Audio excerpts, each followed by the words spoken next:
हुज़ैफा साहबी का नाम, साहिबुस्सिर, नबी के राजदान है। अपनी माँ से इजाजत लेते हैं, अम्मा जान मुझे इजाजत दो, मैं नबी के साथ जाकर मगरिब की नमाज पढ़ूं और तुम्हारे लिए और अपने लिए बख्शिश की दुआ करवाऊं। माँ ने इजाजत दी, ये आए मस्जिद नबी पहुंचे, मगरिब की नमाज नबी के साथ अदा की। मगरिब की नमाज के बाद नबी पाक सल्लल्लाहु अलैहि वसल्लम कुछ पढ़ते रहे, कुछ लोग बातें करते रहे, इनको मौका नहीं मिला। यहां तक कि इशा का वक्त हो गया। इशा के फर्ज पढ़कर नबी पाक सल्लल्लाहु अलैहि वसल्लम मस्जिद से निकले घर जाने के लिए।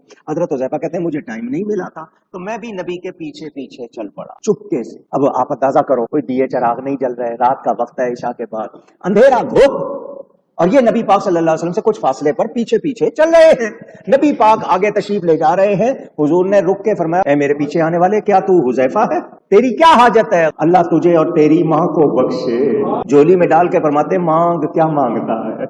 हजरत हुज़ैफा ने कहा, हुजूर जो मैं तमन्ना लेकर आया था, आपने बताने पूछने से पहले ही बता भी दी, पूरी भी कर दी।